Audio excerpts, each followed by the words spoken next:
Κύριε Γιουτίκα, εσείς προέρχεστε από μια περιφέρεια που, ας το πούμε έτσι, έχει ένα πολυσχηδές τοπίο. Έχετε αστικό τουρισμό με τη Θεσσαλονίκη, ορεινό τουρισμό, θερινό με τις ακτές της Χαλκιδικής της Πιερίας. Πώς πάει η περιφέρεια τουριστικά και τι προβλέπετε για το άμεσο μέλλον? Καλησπέρα και από μένα.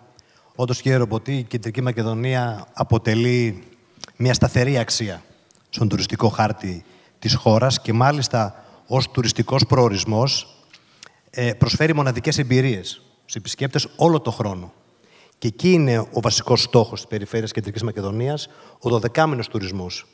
Και γι' αυτόν δουλεύουμε με προσήλωση, με συνέχεια, αλλά και με συνέπεια, καθώς τα τελευταία 10 χρόνια συμμετέχουμε σταθερά σε περισσότερες από 30 εκθέσεις σε όλο τον κόσμο και τα αποτελέσματα πλέον είναι ορατά. Είμαστε αρκετά ικανοποιημένοι από τις ροές οι οποίες υπάρχουν στην Κεντρική Μακεδονία και βασιζόμαστε στα συγκριτικά πλεονεκτήματα που έχουμε και είναι και πολλά. Είναι βασικά η πολιτιστική κληρονομιά που έχει η Κεντρική Μακεδονία, είναι οι αρχαιολογικοί χώροι, είναι τα ιστορικά μνημεία τα οποία έχουμε, η θάλασσα, οι ακτές μας, τα χιονοδρομικά μας κέντρα, η γαστρονομία, οι δρόμοι του κρασιού. Άρα σε αυτά πάνω βασιζόμενοι έχουμε εξαιρετικά αποτελέσματα και φυσικά έχουμε και δύο ακόμα πολλά υποσχόμενους άξονες.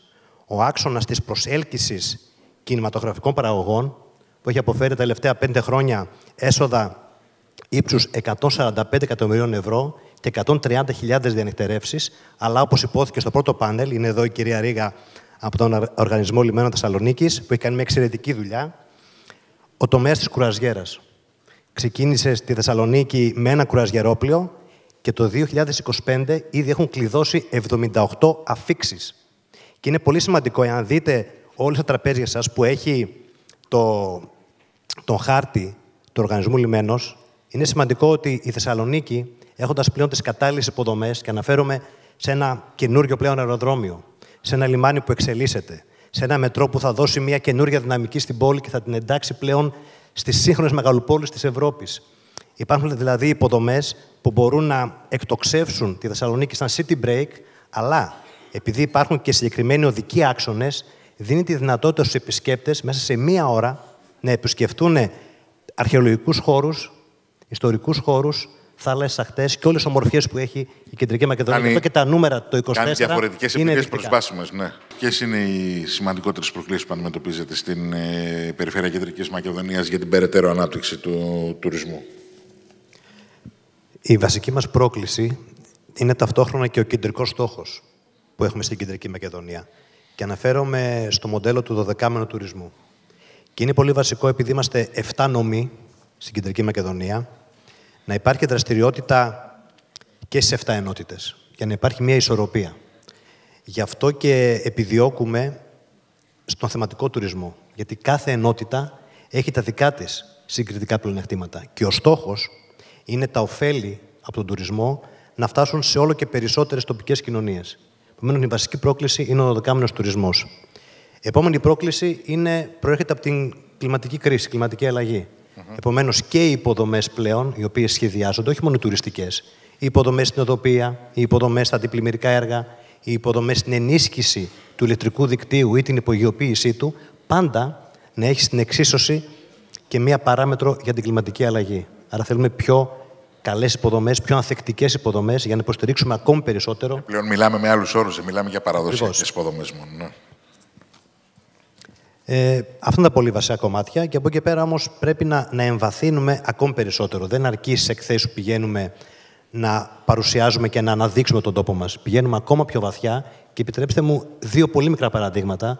Παρακαλώ. Επειδή έχουμε στο νέο ΠΕΠ της Κεντρικής Μακεδονίας ένα συγκεκριμένο άξονα για ολοκληρωμένες χωρικές επενδύσεις για τη βιώσιμη αστική ανάπτυξη, έχουμε στον ορεινό και ημιορεινό όγκο, η Μαθία και Πέλα, θα κάνουμε ένα ενιαίο τόξο, μία σύνδεση των 3 χιονοδρομικών κέντρων, στο Σέλι Μαθίας, στα 3-5 πηγάδια στην Άουσα και στο Καϊμάκ Τσαλάν, με τα αιματικά λουτρά του Πόζαρ, αλλά και τους αρχαιολογικούς χώρους όπως είναι η Βεργίνα, όπως είναι το νέο Μουσείο των Αιγών στην Ημαθία, όπως είναι η Αρχαία Πέλα. Άρα ένα τόξο ενιαίο, ένα τουριστικό πρότυπο για τους 2 αυτούς νομούς, αλλά παράλληλα και στο ανατολικό άκρο, όπου είναι η Αμφίπολη, θα συνδέσουμε την Αμφίπολη με τις ακτές του Στριμονικού που φτάνουν μέχρι τη Χαλκιδική και φυσικά το Άγιο Όρος. Αλλά μπορούμε ως περιφέρεια να δημιουργήσουμε ένα τέτοιο ενιαίο τόξο, το οποίο θα συμβάλλει ακόμη περισσότερο στην τουριστική ανάπτυξη των περιοχών εκτός φυσικά του αστικού ιστού και της Χαλκιδικής. Κύριε Κιτικά, στο ίδιο θέμα να μείνουμε. Επενδύσεις ιδιωτικού τομέα και καταρτισμένο προσωπικό. Πώς το βλέπετε να λειτουργήσει η δική σας περιφέρεια? Υπάρχει αναμφίβολα πολύ μεγάλη δυσκολία στο ανθρώπινο δυναμικό και το θέμα δεν είναι μόνο εθνικό, είναι ευρωπαϊκό. Και πραγματικά οι πολιτικές οι οποίες πρέπει να ασχηθούν και να τις εφαρμόσουμε και εμείς εθνικά δεν είναι πάρα πολύ εύκολες. Δεν υπάρχει καταρχήν νεολαία που θέλει να ασχοληθεί με όλους αυτούς τους τομείς που χρειάζεται ο τουριστικός κλάδος για να πάει παρακάτω. Θα πρέπει να βρούμε και τι ψηφιακά εργαλεία έχουμε στη διάθεσή μας, έτσι ώστε να βοηθήσουμε σε αυτό το κομμάτι. Από εκεί και έπειτα, εμείς χρηματοδοτούμε ως περιφέρεια και ιδιωτικούς φορείς προκειμένου να μπουν στη διαδικασία της κατάρτισης όλο και περισσότεροι νέοι, όσοι φυσικά το επιθυμούν, αλλά όντως είναι ένα πάρα πολύ σημαντικό θέμα. Όπως επίσης είναι σημαντικό θέμα και οι μισθοί οι οποίοι δίδονται για τέτοιες υπηρεσίες έχουν αυξηθεί τα τελευταία χρόνια, αλλά δεν αρκεί. Χρειάζονται πολύ περισσότερα χρήματα στους εργαζόμενους για να είναι ελκυστικός ο τομέας του τουρισμού. Όσον αφορά τις επενδύσεις τις ιδιωτικές, όντως έχουμε μια εκρηκτική αύξηση ιδιωτικών κεφαλαίων και εγχώριων, αλλά και από το εξωτερικό. Ήδη οι τουριστικές υποδομές οι οποίες αναπτύσσονται όχι μόνο στη Θεσσαλονίκη, αλλά και στη Χαλκιδική και στην Πιερία, τα τελευταία 3 χρόνια έχουν διπλασιαστεί τα κεφάλαια τα οποία επενδύονται και μάλιστα σε ιδιαίτερα αναβαθμισμένες τουριστικές υποδομές, γιατί ο στόχος παραμένει ένας και είναι κοινός, πιστεύω, για όλη την Ελλάδα. Θα πρέπει να είμαστε πιο ελκυστικοί σε επισκέπτες, να το πω έτσι ευγενικά, σε επισκέπτες οι οποίοι έχουν υψηλή ημερήσια δαπάνη, οι οποίοι θέλουν φυσικά και παρεχόμενες υπηρεσίες πιο αυξημένες. Άρα πρέπει να επενδύσουμε ακόμη περισσότερο σε ιδιαίτερα αναπτυγμένες τουριστικές υποδομές και αυτό κάνουμε στην περιφέρεια Κεντρικής Μακεδονίας και το λέμε να αναπτύσσεται και φυσικά τα νούμερα τα οποία έχουμε στη διάθεσή μας, τα οποία μας βοηθάνε για να ασκήσουμε και πολιτική, μας δίνουν αύξηση και στις αφίξεις στο αεροδρόμιο Μακεδονία, μια τρομακτική αύξηση στο τομέα της κουραζιέρας που φτάνει το 20%, αλλά και σε μια τελευταία μελέτη που είχε στο ΕΝΣΕΤΕ, χαρακτηρίζεται από τους επισκέπτες η Κεντρική Μακεδονία στα social media ως value for money προορισμός. Μάλιστα. Ειδικότερα για την κουραζιέρα, μια που το αναφέρατε, πιστεύετε ότι μπορεί να γίνει κάτι έτσι ώστε να μεγιστοποιηθούν τα ωφέλη τα οποία είναι πολύ μεγάλα για την πόλη? Αναφέρθηκε σε ένα προηγούμενο πάνελ ότι όταν έρχεται ένα κουραζιερόπλοιο στη Θεσσαλονίκη, φέρνει 3.000 επισκέπτες. Και σκεφτείτε ότι το λιμάνι στη Θεσσαλονίκη είναι μέσα στην πόλη. Δηλαδή, ο επισκέπτης είναι σε 3 λεπτά με τα πόδια στο κέντρο της πόλης.